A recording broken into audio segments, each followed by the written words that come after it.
ಆಗಲಿ. ಒಳ ಮೀಸಲಾತಿ ನ್ಯಾಯಕ್ಕಾಗಿ, ಒಳ ಮೀಸಲಾತಿ ಹೋರಾಟದ ನಾಯಕ್ಕಾಗಿ, ಒಳ ಮೀಸಲಾತಿ ಹೋರಾಟದ ನಾಯಕ್ಕಾಗಿ ಬೇಕೇ ಬೇಕು, ಬೇಕೇ ಬೇಕು. ಕಾಂಗ್ರೆಸ್ ಸರ್ಕಾರದ ವಿರುದ್ಧ ನಮ್ಮ ಹೋರಾಟ ಇತ್ತು. ನಿನ್ನೆ ತಾನೇ ಪ್ರೆಸ್ ಮೀಟ್ ಮಾಡಿದ್ದು. ಎಲ್ಲ ಮತಕ್ಷೇತ್ರದಲ್ಲಿ ಮಾದಿಗ ಸಮಾಜದ ಒಕ್ಕೂಟ ವತಿಯಿಂದ ಶಾಸಕರ ಮನೆಯನ್ನು ಮುತ್ತಿಗೆ ಹಾಕಬೇಕಾಗಿತ್ತು ಕಿಸಿಯಿಂದ ಪ್ರೆಸ್ ಮಾಡಿದ್ರು. ನಿನ್ನೆ ದಿನ ಇವತ್ತಿನವರೆಗೆ ಎಲ್ಲ ಪೊಲೀಸ್ ಇಲಾಖೆಯವರು ಮತ್ತು ಕಾನೂನಿಯತೆಯಿಂದ ಯಾವುದೋ ನೀವು ಪರ್ಮಿಷನ್ ಇಲ್ಲದೆ ಮಾಡಬೇಡ ಅನ್ನೋ ಕಾರಣಕ್ಕಾಗಿ ಎಲ್ಲರನ್ನು ತಡೆಗಟ್ಟಿದಕ್ಕೋಸ್ಕರವಾಗಿ ಇವತ್ತು ಎಲ್ಲ ಹೋರಾಟಗಾರರನ್ನು ಅಲ್ಲಿಗೆ ನಿಲ್ಲಿಸಿದ್ರು. ಯಾಕಪ್ಪ ಅಂದ್ರೆ ನಾವು ಕೂಡ ಯಾರಿಗೇನು ಡಿಪಾರ್ಟ್ಮೆಂಟ್ ಮಾಹಿತಿ ಕೊಟ್ಟಿದ್ದಿಲ್ಲ, ಮಾಹಿತಿ ಕೊಡಬೇಕಾಗಿತ್ತು. ಯಾವ ಡಿಪಾರ್ಟ್ಮೆಂಟ್ಗೂ ಮಾಹಿತಿ ಕೊಟ್ಟಿದ್ದಿಲ್ಲ. ಹೋರಾಟ ಮಾಡ್ತೀವಿ ಅಂತೇಳಿ ನಾವು ಒಕ್ಕೂಟ ವತಿಯಿಂದನೇ ಕೂಡಿಕೊಂಡು ಹೋರಾಟ ಮಾಡ್ಬೇಕಂತ ಮಾಡಿದೆವು. ಇವತ್ತೇನೋದು ಅಲ್ಲಿದಲ್ಲೇ ತಡೆದು ನಮ್ಮ ಜನಾಂಗಗಳನ್ನು ನಿಲ್ಲಿಸಿದ್ರು. ಈ ಹೋರಾಟವನ್ನು ಅಧಿವೇಶನದಲ್ಲಿ ಜಾರಿಗೆ ಆಗಲಿಲ್ಲ ಅಂದ್ರೆ ಬರೀ ಇದು 30-40 ಜನ ಕಂಡ್ರಿಬೇಕು.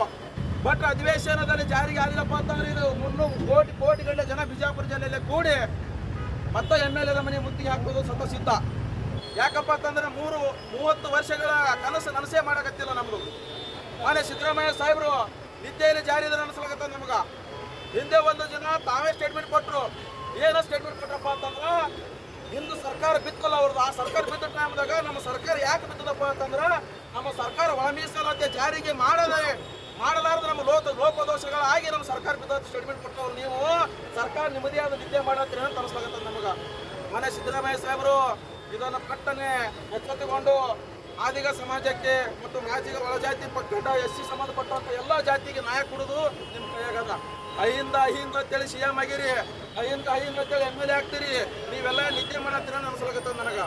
ಅದಕ್ಕೆ ನಾವು ಸರ್ಕಾರ ಎಚ್ಚೆತ್ತುಕೊಂಡು ಅತಿ ಶೀಘ್ರದಲ್ಲೇ ಒಳ ಮೀಸಲಾತಿ ಜಾರಿಗೆ ಮಾಡಿ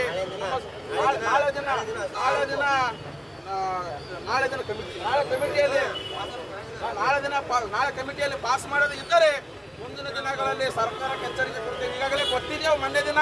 ಅದರ ಪ್ರಯುಕ್ತ ನಮಗೆ ಜಿಲ್ಲೆಯಾಗಿದೆ. ಇವತ್ತ ಮುಂದಿನ ದಿನಗಳಲ್ಲಿ ನಾವು ಯಾವ ರೀತಿ ಹೋರಾಟ ಮಾಡ್ತೀವಿ ಅಂತ ಹೇಳೋದಿಲ್ಲ, ಮಾಡಿ ತೋರಿಸ್ತೀವಿ.